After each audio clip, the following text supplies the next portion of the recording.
Bienvenue au village Bon Réflexe. Allez à table! Ici, les bons réflexes passent avant tout. Pour Marc, c'est plutôt de perdre chaque année qui est un réflexe. Pas vrai, Marc?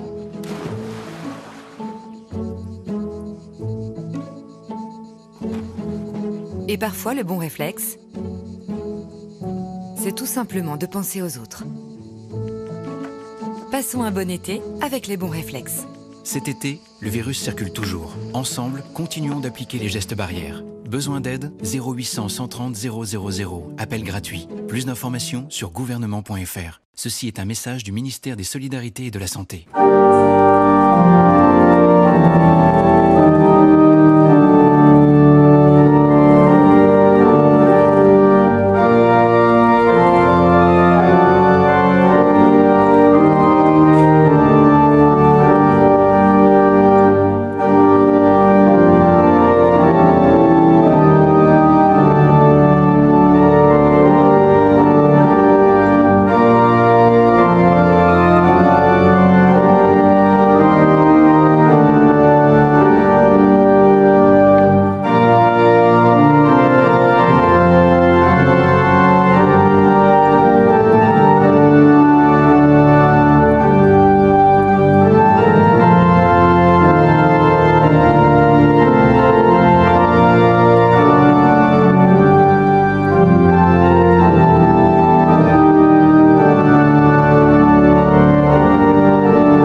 Bonsoir, bien-aimés chers frères et sœurs. Nous sommes heureux de pouvoir vous retrouver pour cette réunion de prière du mercredi soir. Et nous voudrions vraiment que le Seigneur puisse nous fortifier dans notre foi commune et que nous puissions persévérer avec lui. Je vais donc vous inviter à la prière pour débuter cette réunion. Seigneur Dieu, notre Père, nous voulons te dire merci parce que tu nous as permis de passer la journée sous ta divine protection. Et à cette heure, Seigneur, nous allons ouvrir ta parole. Nous te demandons, Seigneur Dieu, de nous laver, de nous purifier, de nous pardonner de nos péchés et de nous accorder ton bon esprit afin que nous comprenions ta sainte parole. Nous prions aussi, Seigneur, pour que tu puisses étendre ton bras sur tous ceux qui écoutent, Éternel mon Dieu, ce sujet et qui participent à cette réunion. Que tu visites, Seigneur mon Dieu, tous ceux qui ont besoin de toi et que dans la difficulté, quelle qu'elle soit, Seigneur, que ta main puissante puisse agir, Éternel, puissamment pour chacun de tes enfants. Seigneur, bénis-nous au travers de ta parole et guide nos pas ici-bas au nom de Jésus et pour ta gloire. Amen.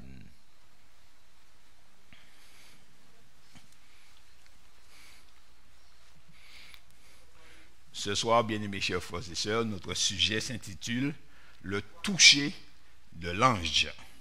Dans la parole de Dieu, nous voyons le Seigneur Dieu Tout-Puissant environné de ses 7 myriades, les saints anges. Plusieurs prophètes ont décrit leur vision du trône de Dieu. Ésaïe, par exemple, le prophète Ésaïe, dans Ésaïe chapitre 6, a eu une vision du trône de Dieu. Et voici ce que dit le prophète. L'année de la mort du roi Osias, je vis le Seigneur assis sur un trône très élevé et les pans de sa robe remplissaient le temple. Des séraphins se tenaient au-dessus de lui. Ils avaient chacun 6 ailes, 2 dont ils se couvraient la face, 2 dont ils se couvraient les pieds et 2 dont ils se servaient pour voler. Ils criaient l'un à l'autre et disaient « Saint, Saint, Saint est l'Éternel des armées, toute la terre est pleine de sa gloire. » Les portes furent ébranlées dans leur fondement par la voix qui retentissait et la maison se remplit de fumée. Ainsi, Ésaïe voit une scène d'adoration dans le temple de l'Éternel. Et là, eh bien, en face de ce spectacle extraordinaire, des anges qui sont en train de rendre gloire à Dieu, alors il est saisi de frayeur et il dit « Malheur à moi, je suis perdu, car je suis un homme dont les lèvres sont impures. J'habite au milieu d'un peuple dont les lèvres sont impures, et mes yeux ont vu le roi, l'Éternel des armées. » Et voyez-vous, bien-aimés chers frères et sœurs, il a constaté en face de la magnificence de Dieu, eh bien qu'il n'est que néant et qu'il a vraiment aucune chance de rester vivant à moins que Dieu fasse grâce et miséricorde. Ainsi, la Bible nous parle de ces êtres célestes qui accomplissent une œuvre en faveur des enfants de Dieu. Dans l'Épître aux Hébreux, chapitre 1er et le verset 14, il est dit ceci. Hébreux 1er et le verset 14. Hébreux 1er 14.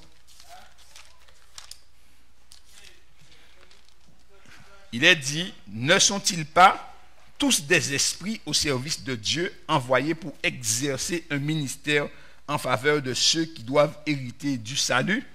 Ainsi, les anges de Dieu sont des esprits. Ce ne sont pas des humains, ce sont des esprits. C'est une autre forme de vie. Alors, Jésus a l'occasion de dire, un esprit n'a ni chair ni os, comme il avait lui après sa résurrection. Ainsi, ces êtres célestes, eh bien, Dieu les envoie au service. Ils sont au service de Dieu, envoyés pour exercer un ministère, un autre service en faveur de ceux qui doivent hériter le salut, donc en faveur des enfants de Dieu. Dieu envoie donc ces anges, car le mot ange signifie messager. Le Seigneur les envoie à nos côtés de telle sorte que nous puissions profiter de leurs saintes influences et de leur ministère spécial en notre faveur. Nous les voyons à l'œuvre au chevet de Jacob qui fuyait la colère de son frère Ésaü. Et alors, dans le livre de Genèse, chapitre 28 et le verset 12,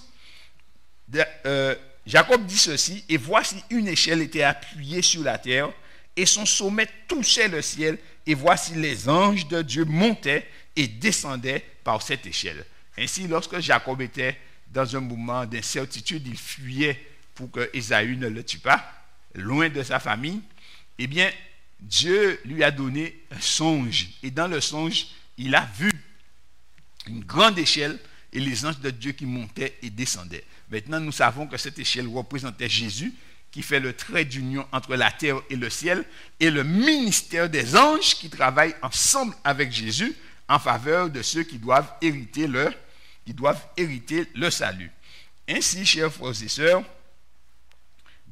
Dieu, et on peut les voir encore, d'accord, Dieu les envoie au service de ceux qui doivent hériter le salut. Et encore, on peut les voir aussi à l'œuvre auprès de l'autre. Lorsque Dieu devait détruire Sodome et Gomorrhe, suite à l'intercession d'Abraham, eh bien les anges se sont efforcés de sauver Lot de la destruction de Sodome et Gomorrhe, et même ils ont pris Lot par la main pour le faire sortir de Sodome et de Gomorrhe. Et si on en revient encore au prophète Ésaïe, lorsque Ésaïe a dit « Malheur à moi, je suis perdu », et il était bien perdu, alors l'un des séraphins, donc l'un des anges qui se trouve près du trône de Dieu, va faire quelque chose. Il dit verset 6, « Mais l'un des séraphins vola vers moi, tenant à la main une pierre ardente qu'il avait prise sur l'autel avec des pincettes. » Il en toucha ma bouche et dit, « Ceci a touché tes lèvres, ton iniquité est enlevée et ton péché est expié. » Ainsi, on voit que l'ange va prendre la pierre ardente, donc chaude, brûlante, et que cela n'a aucun effet sur lui, mais qu'il va toucher les lèvres d'Ésaïe et ça va le purifier de son iniquité. Ainsi, chers frères et sœurs, ce n'est pas qu'une pierre a le pouvoir de purifier du péché, mais la seule chose qui purifie, c'est Christ. Et cette pierre représente le Christ, le sacrifice de Jésus-Christ qui enlève le péché. Et donc, Ésaïe est purifié de son iniquité au moyen de l'action de l'ange. Dieu aurait pu le faire lui-même, mais c'est l'ange qui va le faire. Dès l'aube du jour, les anges insistèrent auprès de Lot, dans son cas, en disant, « Lève-toi, prends ta femme et tes 2 filles qui se trouvent ici, de peur que tu ne périsses dans la ruine de la ville. » Genèse chapitre 19 et le verset 15. La Bible dit ceci, « L'ange de l'Éternel campe autour de ceux qui le craignent, et il les arrache au danger. » Somme 34 et le verset 8. L'ange de l'Éternel campe autour de ceux qui le craignent. Nous voyons que l'ange de l'Éternel campe, d'accord? Mais remarquons qu'il est bien dit, le texte insiste bien, autour de ceux qui le craignent, que les anges sont envoyés pour exercer un ministère auprès de ceux qui doivent hériter le salut. L'ange de l'Éternel campe autour de ceux qui le craignent. L'ange de l'Éternel ne campe pas autour de tout le monde. L'ange de l'Éternel ne va pas camper auprès de tous les gens qui sont sur la surface de la terre. L'ange de l'Éternel campe autour de ceux qui craignent Dieu réellement. Les anges, chers amis, sont là pour protéger, pour délivrer les enfants de Dieu. Mais les anges peuvent avoir aussi d'autres missions. Et elles peuvent avoir des missions qui sont des jugements de Dieu et véritablement des missions, on va dire, destructrices. Alors, ce que Dieu veut montrer par là, c'est que cette force de l'armée angélique est plus à la disposition des enfants de Dieu pour leur bien et à la disposition de l'humanité pour éclairer les hommes et leur apporter le secours dont ils ont besoin. Sans que nous puissions nous en rendre compte, nous sommes environnés d'une nuée d'anges. La Bible dit dans Apocalypse chapitre 12 qu'il y eut guerre dans le ciel. Apocalypse 12, verset 1er. Apocalypse chapitre 12, par le verset 1er, verset 7, il dit « Et il y eut guerre dans le ciel, Michel et ses anges, ou Michael et ses anges, combattirent contre le dragon, et le dragon et ses anges combattirent. » Ainsi, chers amis, nous sommes entourés avec une multitude d'anges. Dans ce texte, nous voyons deux sortes d'anges, deux camps d'anges. Le camp de Michael avec ses anges et le camp du dragon avec ses anges. Alors, qui est Michael? Eh bien, Michael se présente comme étant le chef de l'armée de l'Éternel. Son nom signifie qui est semblable à Dieu ou semblable à Dieu. Maintenant, qui est le dragon? Eh bien, le texte d'Apocalypse chapitre 12, verset 9 dit, verset 9, « Et il fut précipité, le grand dragon, le serpent ancien, appelé le diable et Satan, celui qui séduit toute la terre, il fut précipité sur la terre, et ses anges furent précipités avec lui. » Ainsi, chers frères et sœurs, sur cette terre, eh bien, nous trouvons des anges. Nous trouvons des anges qui appartiennent à Michael et qui viennent du ciel pour nous aider. Et il y a des anges qui, eux, eh bien, ne peuvent pas aller plus loin que la terre, d'accord, dans cette sphère terrestre, mais ce sont les anges qui sont affiliés au dragon, donc à Satan. Donc, il y a deux sortes d'anges sur cette terre. Et nous vivons, chers frères et sœurs, environnés par cette multitude d'esprits, parce que ce sont des esprits qui influencent les hommes, soit pour le bien, soit pour le mal. Mais la Bible dit quelque chose, dans la guerre qu'il y a eu dans le ciel, au verset 8, il dit, le dragon et ses anges combattirent, mais ils ne furent pas les plus forts, et leur place ne fut plus trouvée dans le ciel. Donc, Dieu affirme que si le dragon a des anges, lui aussi a des anges, et dans l'armée de Dieu, il y a Michael qui est le chef suprême de tous les anges, d'accord, qui n'est autre que Jésus-Christ. Mais il nous est dit déjà que le camp le plus fort, c'est le camp de Michael. Donc, à la base, s'il y a de bons esprits, il y en a de mauvais.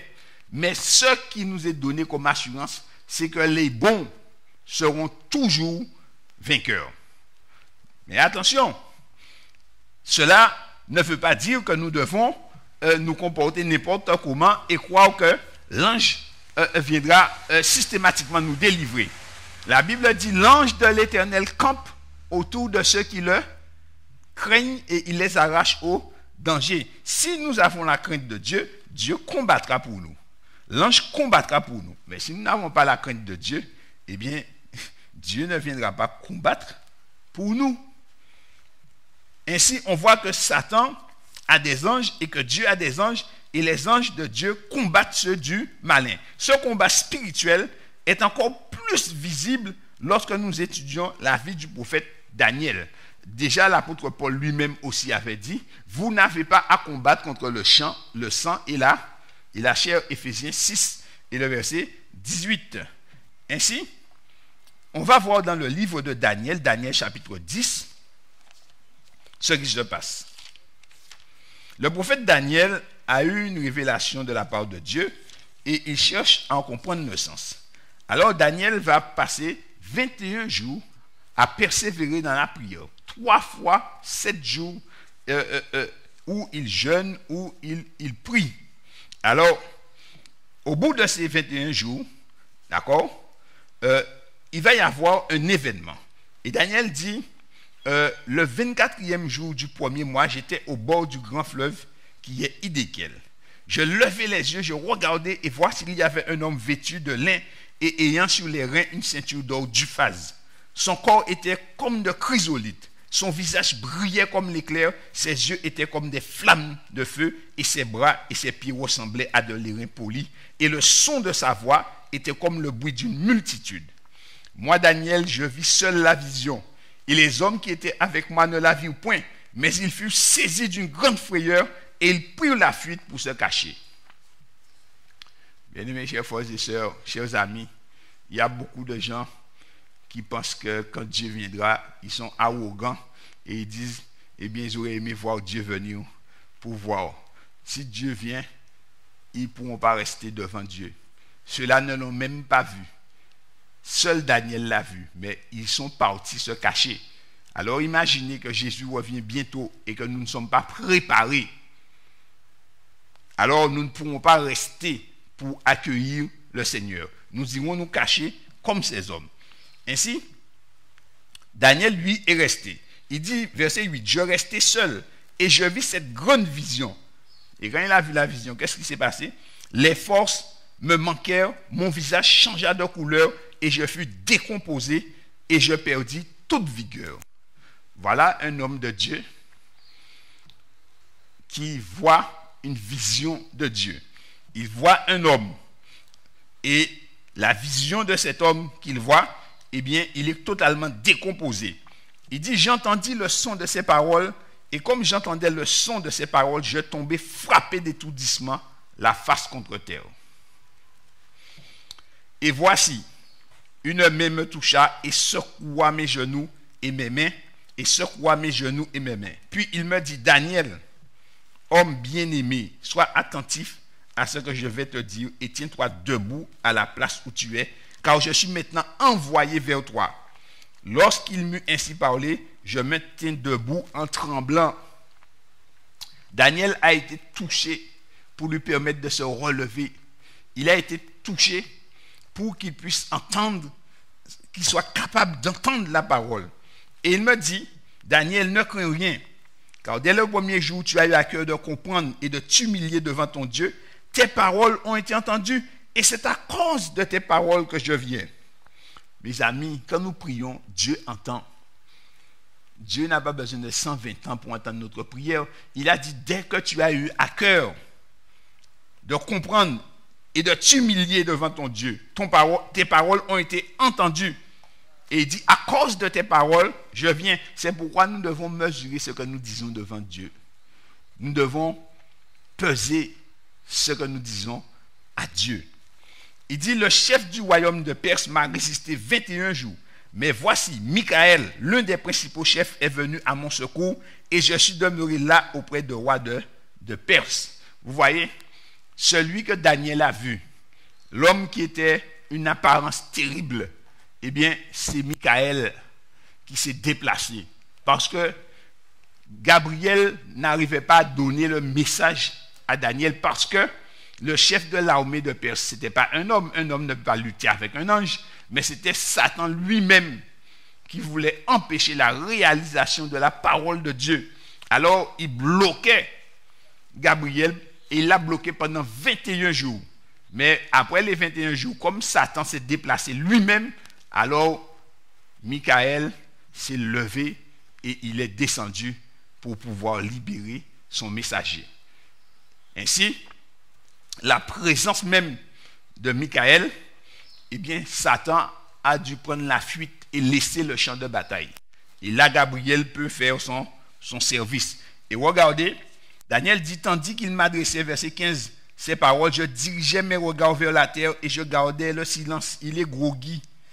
Et voici quelqu'un qui avait l'apparence des fils de l'homme toucha mes lèvres. J'ouvris la bouche, je parlais et je dis à celui qui se tenait devant moi, mon Seigneur, la vision m'a rempli d'effroi et j'ai perdu toute vigueur. Comment le serviteur de mon Seigneur pourrait-il parler à mon Seigneur maintenant? Maintenant, les forces me manquent et je n'ai plus de souffle. Alors celui qui avait l'apparence d'un homme me toucha de nouveau et me fortifia. Et me dit, ne crains rien, homme bien-aimé, que la paix soit avec toi. Courage, courage. Et comme il me parlait, je repris des forces et je dis que mon Seigneur parle, car tu m'as fortifié. Alors, il me dit, sais-tu pourquoi je suis venu vers toi? Il dit, maintenant je m'en retourne pour combattre le chef de la Perse, et quand je partirai, voici le chef de Japhan viendra. Mais je veux te faire connaître ce qui est écrit dans le livre de la vérité. Personne ne m'aide contre cela, excepté Michaël, votre chef. Ainsi, l'ange Gabriel dit que Michaël, c'est son chef, et Michaël, c'est notre chef. Alors, vous voyez, bien aimés chers frères et sœurs, quand Michaël vient, eh bien, Lucifer ne peut plus rester dans la place. Il est obligé de quitter la place. Je me souviens, une fois qu'on priait pour quelqu'un, dans cette église même, et on a fait monter des prières d'intercession parce que cette personne avait un problème et avait un esprit qui était au-dedans d'elle. Et alors, tout le temps qu'on a passé à la prière, le démon nous a dit, qui Jésus aura crié là? A crié Jésus, dis vini là, dis vini, oh oui. Il a passé tout l'après-midi, tout après le culte. Et vers 15h, on a dit, bon, ça suffit, et tout le monde va rentrer, parce que Dieu n'a pas besoin de nous pour délivrer quiconque. On a déjà prié, faisons confiance à Dieu. Bien aimés chers frères et sœurs, cette dame nous a raconté que le soir, elle a réentendu toutes les prières, elle entendait que chacun de nous priait, et chaque fois qu'on priait, eh bien, le démon qui était en elle prenait des coups. Et à un moment donné, elle a confessé ses péchés, elle a supplié Jésus de venir. Et à ce moment-là, elle a vu une forme blanche venir s'asseoir sur son lit. Mais cette forme avait une douceur, mais aussi une puissance terrible au-dedans de lui. Et il n'a pas parlé, il a simplement tourné la tête. Il a regardé et il a posé une question au démon. Il lui a dit, qui es-tu? Et sitôt qu'il lui a dit, qui es-tu? Le démon est sorti de la femme, boum! Et elle était délivrée. Tout l'après-midi, il a passé son temps à faire un peu l'arrogant en disant, où est Jésus? Qui est Jésus? Que Jésus vienne pour qu'il puisse voir qui est Jésus.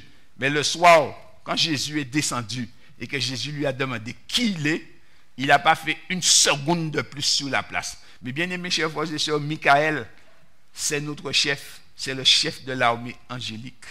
Michael, en hébreu, ça signifie l'ange de la théophanie. Ça veut dire que chaque fois que Michael apparaît, que l'ange de l'Éternel apparaît, chers amis, cela signifie que c'est Dieu qui se déplace. Et quand Dieu se déplace, eh bien la Bible dit toute créature est comme le néant devant Dieu. Ainsi, chers frères et sœurs, le Seigneur lui-même s'est déplacé pour que son message puisse avancer. Et cela doit nous donner, à nous qui sommes à la fin des temps, une sainte assurance, chers frères et sœurs, une sainte assurance de savoir que celui qui nous a fait la promesse a la capacité de tenir sa promesse. Je vais vous préparer une place. Quand elle sera prête, je viendrai vous chercher afin que vous soyez là où je suis. Par contre, il nous a dit que nous devons nous préparer. Et ici, on voit que Daniel était un homme de Dieu, mais que lorsqu'il a vu Jésus, chers frères et sœurs, il a vu Jésus, eh bien, à ce moment-là, il l'a vu en tant que chef de l'armée de l'Éternel et notre chef. Mais lorsqu'il a vu Jésus ainsi, Père, et chers frères et sœurs, Daniel n'avait plus de souffle, il ne pouvait plus parler, ses genoux ne le tenaient plus. L'ange a dû le toucher pour le relever. Et le toucher 2 fois, chers frères et sœurs. Et il dit, je n'ai plus de souffle, mon souffle est coupé. Il ne peut pas parler, chers frères et sœurs. Bien-aimés chers frères et sœurs, Jésus est venu en tant que chef de l'armée de l'Éternel. Mais Jésus nous a dit que quand il va revenir pour chercher l'Église, il viendra dans toute sa gloire, dans la gloire de son Père et dans la gloire de ses anges. Mais bien aimés chers frères et sœurs, cet homme était un homme saint, appelé par le ciel, homme bien-aimé de Dieu. Homme bien-aimé de Dieu. Il était connu dans les cours célestes. Et nous. Mais lui, il dit, j'ai le souffle coupé. Moïse avait dit à Dieu, fais-moi voir ta face. Dieu lui a dit, l'homme ne peut voir ma face et vivre. Si Jésus était venu dans sa divinité, eh bien Daniel aurait été foudroyé. Et Moïse même demandait quelque chose qui était trop fort pour lui. Mais Dieu lui a fait grâce. Il dit, tu ne pourras pas voir ma face, mais tu vas voir mon dos. Ça c'est extraordinaire, mes chers frères et sœurs. Cela nous montre, chers frères et sœurs, que lorsque Dieu nous dit de nous préparer, Amos 4, prépare-toi, Amos 4, 12, prépare-toi à la rencontre de ton Dieu. Nous avons une préparation à faire. Une préparation des plus sérieuses. Parce que sinon, eh bien, nous ne pourrons pas rester en la présence de Dieu. Cela va nous étonner, mais nous n'aurons qu'un seul choix, c'est courir pour nous cacher. Alors, mais Dieu ne veut pas que nous puissions courir, puisqu'il envoie ses anges pour nous aider justement dans notre préparation et dans notre compréhension de la parole de Dieu. Alors, donc on voit ici que l'ange va toucher Daniel et quand il touche Daniel, Daniel reprend des forces. Daniel peut se tenir debout. Eh bien, chers frères et sœurs, si l'ange de Dieu peut nous toucher, eh bien, il peut ainsi nous fortifier, il peut nous galvaniser et le malin ne peut rien contre cela parce que c'est Dieu qui lui donne cette possibilité de nous fortifier. Ainsi donc, Dieu dit, l'ange de l'Éternel campe autour de ceux qui le craignent. Nous devons craindre Dieu. Si nous craignons Dieu, l'ange de l'Éternel campe autour de nous. Peut-être que nous ne voyons pas l'ange, mais il est là de manière continuelle. Ainsi, l'ange de Dieu mène une action en faveur des enfants de Dieu. L'ange va nous toucher. Et le toucher de l'ange pour les enfants de Dieu est un toucher bénéfique. C'est un toucher qui nous relève. C'est un toucher qui nous guérit. C'est un toucher qui nous délivre. L'ange de l'Éternel campe autour de ceux qui le craignent. Chers frères et sœurs, bien-aimés chers frères et sœurs, que là où vous êtes, que vous puissiez répéter ce texte. Psaume 34, verset 8. L'ange de l'Éternel campe autour de ceux qui le craignent. Psaume 91. Que 1000 tombent à ton côté et 10 000 à ta droite, tu ne seras pas atteint. Pourquoi? Parce que l'ange de l'Éternel campe autour de ceux qui le craignent. Ainsi, chers frères et sœurs, Dieu a envoyé son ange et l'ange a touché Daniel et l'a fortifié. C'est ainsi, chers frères et sœurs, que l'on voit plusieurs fois dans la Bible que l'ange de l'Éternel peut toucher les humains, que l'ange de l'Éternel est envoyé pour aider les humains.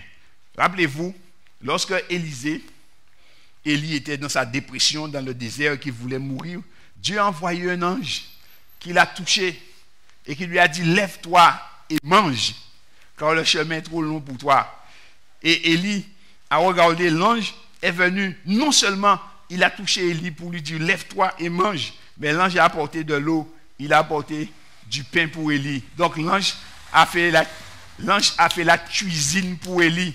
C'était plus le corbeau qui venait le nourrir, mais c'est l'ange de l'Éternel. Et la cuisine de l'ange est une cuisine bénéfique parce que Élie a marché 40 jours et 40 nuits après avoir mangé ce que l'ange lui avait cuisiné. Bien-aimés chers frères et sœurs, Dieu a envoyé ses anges pour exercer un ministère en faveur de ceux qui doivent hériter le salut. Les enfants de Dieu ne sont pas laissés seuls dans ce monde de ténèbres, mais au contraire, Dieu les entoure d'un soin jaloux. Et lorsque Dieu les entoure, il arrive, chers frères et sœurs, qu'ils soient dans des difficultés. Mais écoutez ce que dit la parole de Dieu dans le psaume 68, versets 20 et 21. Psaume 68, versets 20 et 21. Et c'est un réconfort pour chacun de nous. Il dit « Béni soit le Seigneur chaque jour. Béni soit le Seigneur chaque jour. Quand on nous accable, Dieu nous délivre. Dieu est pour nous le Dieu des délivrances et le Seigneur l'Éternel peut nous garantir de la mort. » Donc il dit béni soit le Seigneur chaque jour. Chaque jour, nous devons bénir le Seigneur. Peut-être qu'on se dira pourquoi bénir le Seigneur, parce que les trucs sont tellement difficiles. Imaginez, chers frères et sœurs, que vous voyez et il y a des gens qui sont aveugles. Alors on peut dire béni soit le Seigneur. Imaginez que vous mangez et il y a des gens qui ne peuvent pas manger. Alors vous pouvez dire béni soit le Seigneur. Imaginez peut-être que vous n'avez pas d'argent. Ça arrive, c'est difficile. Mais quand vous regardez autour de vous, vous dormez bien. Béni soit le Seigneur. Chaque jour, nous devons bénir le Seigneur. Et nous devons trouver des sujets pour bénir le Seigneur parce que Dieu nous fait du bien dès le matin. Ainsi, chaque jour, Dieu est béni et Dieu nous délivre. Il est pour nous le Dieu des délivrances. Et quand on nous accable, le Seigneur nous délivre. Comment le Seigneur nous délivre? Par le ministère de ses anges. Il envoie ses anges à notre secours. Lorsque Élisée était dans sa maison, entouré par des ennemis, eh bien son serviteur a eu peur. Géasi a eu peur. Il a dit, mon Seigneur, que ferons-nous? Et Élisée lui a dit, ne t'inquiète pas. Ceux qui sont avec nous sont plus nombreux que ceux qui sont avec eux. Et Élisée, tranquille, a dit, oh Dieu, ouvre ses yeux pour qu'il voie. Et quand ses yeux ont été ouverts, eh bien, qu'est-ce qui s'est passé? Il a vu une multitude de chars de feu qui entouraient la maison. Donc, les quelques Syriens qui étaient là, eh bien, ne pouvaient rien faire. Et Élisée n'a même pas dégainé une épée, il a fait une prière. Et il a dit, oh Dieu, frappe-les d'aveuglement. Et tous les Syriens sont devenus aveugles. Les amis, l'Éternel, c'est lui qui a fait l'œil. En un instant, en un clin d'œil, Dieu peut détruire toute une armée. Et c'est ce qui est arrivé parce que les anges de Dieu exercent un ministère bienfaisant à l'égard des enfants de Dieu, mais ils peuvent aussi être redoutables pour les ennemis du peuple de Dieu. Et c'est ainsi que l'on voit du temps des apôtres, eh bien, le roi Hérode qui voulait détruire l'église.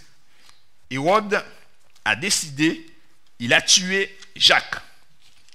Et après avoir tué Jacques, comme cela plaisait aux Juifs, il a décidé de tuer aussi Pierre. Il a fait mettre Pierre en prison et il s'est dit qu'il va tuer Pierre. Acte chapitre 12. Mais Dieu va faire quelque chose d'extraordinaire. Suite à la prière de l'église, Dieu va envoyer un ange. Et l'ange va ouvrir la prison et va sortir Pierre de prison. Mais Hérode, lui, comme il était fâché de ce que Pierre soit délivré et qu'il ne l'a pas retrouvé, il a fait tuer tous les gardes. C'était quelqu'un qui était assez sanguinaire. Mais Hérode a été faire un discours quelque part. Et écoutez ce qui s'est passé. Hérode avait des dispositions hostiles à l'égard des Tyriens, à partir du verset 20, et des Sidoniens.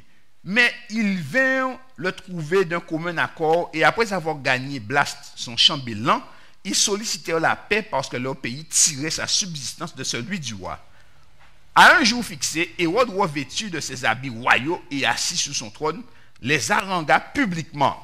Il a fait un discours, et le peuple s'écria, « Voix d'un Dieu et non d'un homme ». Ils ont dit que Hérode, c'est un Dieu. Et Hérode, à ce moment-là, a vraiment senti qu'il était Dieu. Et il est dit, au même instant, un ange du Seigneur le frappa, parce qu'il n'avait pas donné gloire à Dieu.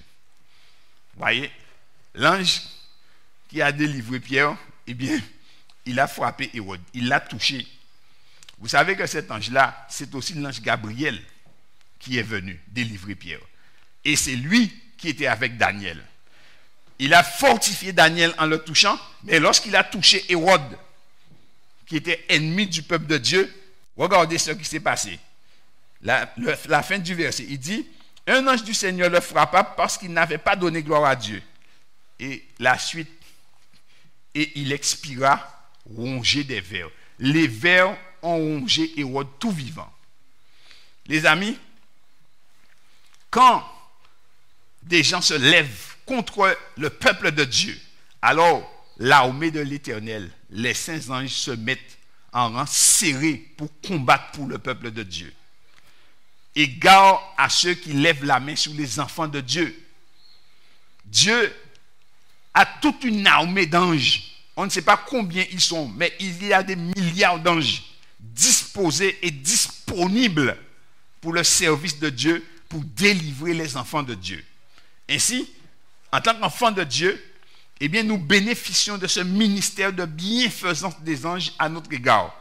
Mais malheur à ceux qui combattent le peuple de Dieu. Malheur à ceux qui combattent l'église de Dieu. Parce qu'à ce moment-là, eh bien, le toucher de l'ange devient un toucher destructeur pour les ennemis de Dieu. Et c'est pourquoi, dans l'église, nous devons agir avec sagesse. Nous devons mesurer, chers frères et sœurs, nos actions et agir avec une certaine crainte devant Dieu. Parce que l'église n'est pas là tout bonnement. Non, non, non, non. C'est la propriété de Dieu. Et personne ne peut régner sur l'église comme il veut. Personne ne peut venir dans l'église. Tu es dans l'église et tu veux combattre l'église de Dieu. Eh bien, attention au toucher de l'ange. Attention à ce que Dieu ne délègue pas un ange pour te visiter. Les ennemis de Dieu doivent trembler parce que les anges, chers frères et sœurs, sont des êtres invisibles. Alors comment tu vas faire pour lutter contre Dieu? Dieu a des 7 myriades qu'il envoie. Comment tu vas faire pour lutter contre Dieu? L'ange te fait que te toucher AVC. L'ange fait que te toucher, ton corps est déboîté. Nous devons agir avec une certaine crainte parce que nous sommes environnés. Mais Dieu a envoyé ses anges pour que nous puissions bénéficier du ministère des anges et hériter du salut. D'accord? L'œuvre de Dieu est une œuvre redoutable. nous devons être bien conscients qu'autour de nous existe un monde invisible qui peut être soit en notre faveur, soit en notre défaveur. Ainsi, Dieu nous invite à nous pencher de son côté, à nous confier en Jésus-Christ, car ceux qui sont en Jésus-Christ bénéficient du ministère de protection des anges. Tous ceux qui sont en Jésus-Christ sont mis sous la garde des anges de Dieu. Ce sont les anges qui amènent nos prières dans le ciel, qui ramènent les réponses de Dieu à nous. Ce sont les anges qui apportent la guérison, la délivrance. Ce sont les anges qui opèrent puissamment dans les réveils. La sœur White dit que les anges les plus puissants sont réservés pour le travail missionnaire. Donc si vous voulez être accompagné par un ange puissant, mettez-vous à l'œuvre et Dieu va développer, va envoyer des anges puissants à vos côtés. Ainsi, quand nous sommes malades, Dieu envoie un ange pour nous toucher. C'est le toucher de l'ange qui nous guérit, qui nous délivre, parce que Dieu travaille par son Saint-Esprit au moyen de ses saints anges. Ainsi, chers amis, le ministère des anges est étroitement lié à l'œuvre de rédemption de Jésus-Christ. Les anges coopèrent avec Christ pour que nous puissions parvenir au salut. Ainsi, nous avons donc en tant que croyants la compagnie du Saint-Esprit de Dieu qui est avec nous et en nous, et les anges de la puissance de Dieu qui sont autour de nous. Chers frères et sœurs, nous devons prendre conscience de cette sainte présence et agir en conséquence. Ça veut dire que dans l'Église, nous devons agir d'une certaine manière parce que l'Église est remplie des anges de Dieu quand nous sommes réunis. Quand nous sommes chez nous, eh bien, dans notre maison, nous devons prendre conscience que la maison, les anges de Dieu sont là. Et c'est pourquoi l'Éternel dit, eh bien, de nettoyer ta maison, d'organiser ta maison pour que lorsque les êtres célestes viennent, qu'ils puissent prendre plaisir à venir chez toi. Lorsqu'il y a des réunions de prière dans la maison, les anges célestes prennent plaisir à venir dans ces maisons-là. Lorsqu'on en fait le culte le matin, le soir, les anges célestes viennent à l'heure. Petite chose, quand nous faisons le culte, nous avons pris une heure pour faire le culte, il faut être à l'heure. La Torah dit que l'ange arrive à l'heure, et si nous on n'est pas à l'heure, eh bien il repart. Vous voyez, chers frères et sœurs, dans le monde spirituel, nous devons connaître et nous devons agir en conséquence de ce que Dieu dit. Ainsi, chaque fois que nous sommes en difficulté, le peuple de Dieu est en difficulté, eh bien Dieu envoie ses anges au secours de son peuple. Le roi Ézéchias est en difficulté avec le monarque assyrien Sanchérib.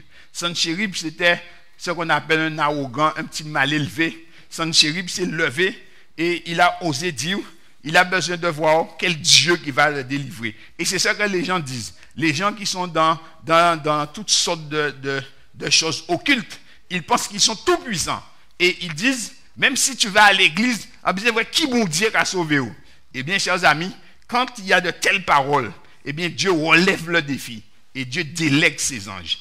Et Sanchérib avait une grande armée et il se croyait invincible. Alors, il a insulté Dieu. Et il a traité Dieu comme si c'était une idole. Alors Dieu aussi, Dieu l'a traité selon son mépris. Il se sentait tout puissant. Eh bien, Dieu lui a envoyé un seul ange, juste pour lui faire voir, un seul ange. Et un seul ange, en une nuit, a décimé 185 000 hommes de son armée, tous les chefs. De sorte que le matin, quand il s'est réveillé, eh bien, il était dans la confusion. Voici, tous ces gens-là étaient morts en une seule nuit. Pharaon, roi d'Égypte, il se sentait tout puissant et se prenait pour Dieu et opprimait le peuple de Dieu. Eh bien, qu'est-ce qui lui est arrivé? Eh bien, Dieu a délégué aussi un ange pour lui. Et quand Dieu a délégué un ange, eh bien, Dieu a anéanti Pharaon et toute son armée, et toute l'Égypte a dû plier devant Dieu et reconnaître que c'est l'Éternel qui est Dieu. Que c'est l'Éternel qui est Dieu. Les anges de Dieu exercent un ministère en faveur des enfants de Dieu. Ainsi, enfants de Dieu, nous devons nous appuyer sur le Seigneur. Au temps de la conquête de la Canaan terrestre, lorsque les enfants de Dieu sont arrivés devant Jéricho, la Bible dit que les murs de Jéricho touchaient jusqu'aux cieux, tellement que les murs étaient hauts, épais, au point que la maison de Rahab se trouvait sur le mur. Mais, chers amis, Dieu leur a dit de faire 7 fois le jour, 7 jours le tour, et le dernier jour, ils ont fait 7 tours et de pousser un cri. Et quand ils ont poussé le cri, les murs se sont écoulés. Est-ce que ce sont les cris des Israélites qui ont fait couler le mur? Non, pas du tout. C'est qu'ils ont obéi à la voix de Dieu. Et Dieu a détruit les murs de Jéricho. Et la sœur White, dans l'esprit de prophétie, je crois dans Patriarche et Prophète, explique que Dieu a envoyé des anges qui se sont mis aux 4 points de Jéricho et qui ont compressé les murs de Jéricho. Et ça a explosé, chers amis. Ça a explosé littéralement. Pourquoi? Parce que les hommes ont fait ce que Dieu leur avait demandé. Donc, les anges de Dieu ont travaillé avec eux. Ainsi, chers frères et sœurs, les ennemis du peuple de Dieu ne peuvent rien contre Dieu. Parce que l'ange de l'Éternel campe autour de ceux qui le craignent. Si quelque chose arrive à un enfant de Dieu, c'est que Dieu a laissé ça se passer parce que cela concourt à la réalisation du plan de Dieu. Ainsi, Dieu envoie son ange pour nous toucher. Dieu envoie ses anges pour nous fortifier. Dieu envoie ses anges pour nous délivrer. Dieu envoie ses anges pour nous éclairer. Dieu envoie ses anges pour nous garder dans le droit chemin.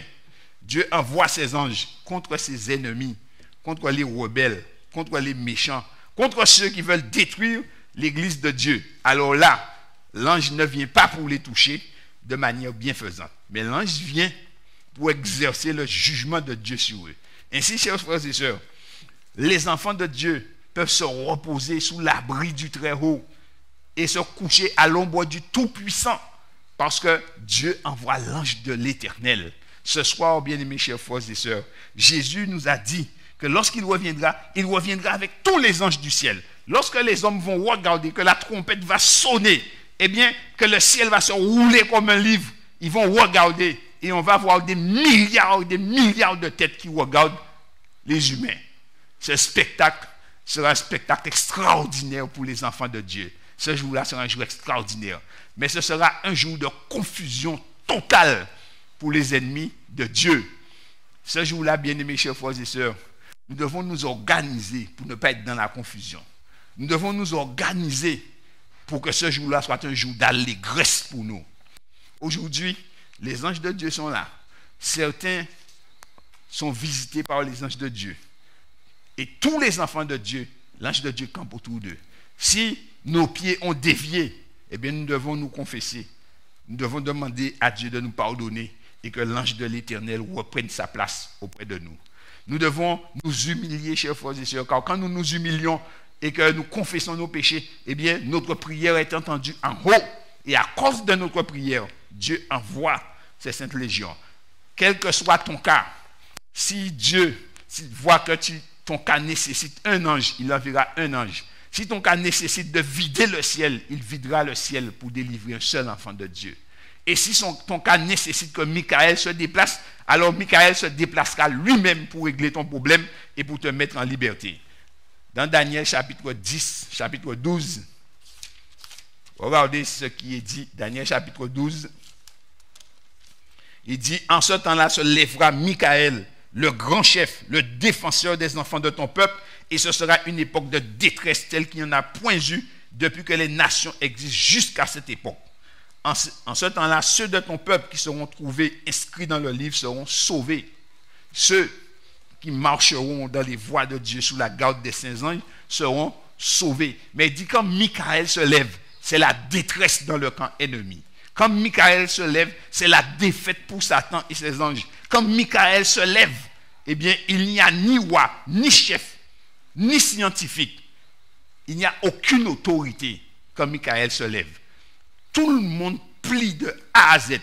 Parce que devant l'Éternel, il n'y a ni science, ni sagesse, ni intelligence, ni force. Toute créature est comme le néant. Depuis les archanges, les séraphins, les chérubins, tous les démons et tous les méchants sont comme le néant devant Dieu. Nous échappons, chers frères et sœurs, mais seulement par la grâce de Jésus-Christ et par le sang qui a été versé pour nous. C'est notre seule issue de secours. Christ crucifié, Christ ressuscité, Christ qui intercède pour nous, Christ glorifié et qui revient nous chercher. Ainsi, chers frères et sœurs, nous avons des amis dans le ciel. Nous avons des aides autour de nous. Si notre monde, si notre horizon est bouché, Dieu peut le déboucher parce que les anges de Dieu travaillent pour nous. Si nous sommes malades, eh bien l'ange peut nous toucher, chers frères et sœurs. Et il peut nous relever. Et ce n'est pas demain, mais c'est aujourd'hui. Dieu peut opérer la délivrance pour nous maintenant. Parce que l'ange de l'Éternel campe autour de ceux qui le craignent. Quand nous crions à Dieu, eh bien l'ange de l'Éternel est déjà là. Quand nous cherchons un secours, puisque l'ange de l'Éternel campe autour de ceux qui le craignent, mais l'ange est déjà là. Le secours est tout près de nous, chers amis. Il suffit pour nous de saisir par la foi la main de Jésus. Et Jésus dit à l'ange, délivre-le. Est-ce que nous voulons être délivrés? Oui. Nous voulons être guéris? Oui. Mais il nous faut craindre l'Éternel. La crainte de l'Éternel, c'est le commencement de la sagesse. Pourquoi? Parce que l'armée de l'Éternel renferme toutes les intelligences célestes. Et dans les rangs de l'armée de l'Éternel, il y a plus que des anges. Il y a le Saint-Esprit. Et avec le Saint-Esprit, il y a Jésus, qui est lui-même l'archange Michael, chef de tous les anges. Et avec Jésus-Christ, il y a le Père céleste, qui est au-dessus de tous et qui règne sur toutes choses. Ainsi, chers amis, le Père, le Fils, le Saint-Esprit sont pour nous. Et tous les anges du ciel travaillent pour nous. Et si cela était nécessaire, même les mondes qui n'ont pas péché viendraient à notre secours pour nous sauver. Mais Dieu leur a dit, non, on va faire ça avec les anges. Bien-aimés, chers frères et sœurs, ce soir, tu dois reprendre courage. Amis qui écoutent, ce soir, tu dois reprendre courage. Tu dois te confier en Jésus. Parce que l'ange de l'Éternel est déjà en route pour venir te secourir. Nous allons prier, bien-aimés, chers frères et sœurs, puisque nous sommes en réunion de prière.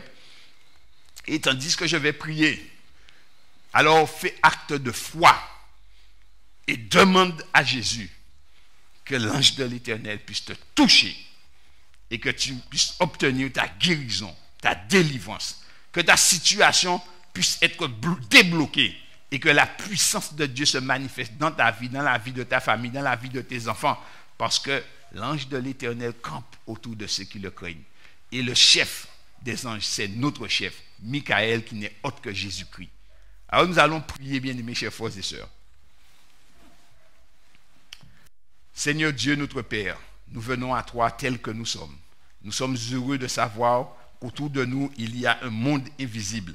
Et que ce monde invisible est sous ta domination, Seigneur. Que toutes choses, Seigneur, sont en ton pouvoir. Et que le chef de l'armée céleste, Michael, est aussi notre chef à nous, Seigneur. Car tu nous comptes, Seigneur, dans ton armée. Et tu nous comptes dans ta famille par Jésus-Christ. C'est pourquoi, Seigneur, nous venons à toi. Nous te demandons de nous pardonner de notre incrédulité, de nous pardonner, Seigneur, de nos péchés, de nos manquements, de nos déviances, de toutes nos rébellions aussi, Seigneur mon Dieu, car il nous arrive d'être rebelles. Mais Seigneur, ce soir, nous voulons te prier, Père, car Seigneur, quelque part, il y a quelqu'un, Seigneur mon Dieu, un frère, une sœur, une amie, qui est en train de t'appeler au secours, Seigneur, car le secours se trouve dans le nom de l'Éternel. Papa, tu as dit, l'ange de l'Éternel campe autour de ceux qui le craignent. Maintenant, Seigneur mon Dieu, envoie ton ange et touche le malade, Seigneur mon Dieu, et délivre-le de sa maladie. Maintenant, Seigneur, touche, Seigneur mon Dieu, celui qui souffre, celui qui crie, et délivre-le dans le nom de Jésus-Christ. Maintenant, Seigneur éternel, ordonne à tes saints anges, Seigneur, de passer dans les cliniques, les hôpitaux, dans les maisons, Seigneur mon Dieu, de manifester ta puissance, Seigneur. Et là, Seigneur mon Dieu, où il nécessite, Seigneur, que tu envoies des saintes légions, envoie des saintes légions. Là où il y a nécessité, Seigneur, que Michael descende, alors que Michael descende, Seigneur, ce soir, et qu'il puisse délier les chaînes de ton peuple. Délivrer, Seigneur, les enfants, les maisons. Délivrer dans le nom de Jésus-Christ, Père, tout ce qui est lié, éternel mon Dieu, et qu'ainsi ton nom puisse être glorifié. L'Éternel, tu es le maître de l'univers. Toute créature est comme le néant devant toi. Manifeste ta force envers tes enfants, Seigneur, et agis avec force et puissance. Agis, Seigneur, dans les couples. Agis, Seigneur, dans le cœur des enfants. Agis, Éternel, au milieu des rebelles, Seigneur. Et ce Père éternel, mon Dieu, qui crie à toi, touche-les, Seigneur, par tes anges, avec un toucher bienfaisant, éternel, mon Dieu. Mais, Seigneur, mon Dieu, tous les ennemis de ton peuple, tous ceux qui luttent contre toi, comme Sanchérib, Seigneur, mon Dieu, tous ceux qui te résistent comme la cité de Jéricho, Seigneur. Alors, Seigneur, envoie ton ange et réalise ton plan et ton projet et libère la route de tes enfants. Nous te demandons, Seigneur, de bénir chacun, de manifester ta puissance et que chaque membre, chaque ami puisse se coucher sous la protection de tes saints anges, selon que tu as dit, Seigneur, celui qui demeure sous l'abri du Très-Haut repose à l'ombre du Tout-Puissant. Nous t'avons prié dans le nom de Jésus et pour ta gloire. Amen. Amen. Bien-aimés, chers frères et sœurs, souvenons-nous, Psaume 34, verset 8, l'ange de l'Éternel campe autour de ceux qui le craignent, et que Dieu les arrache au danger, que Dieu agisse puissamment et qu'il fasse grâce et miséricorde à tous ses enfants qui espèrent en lui. Amen.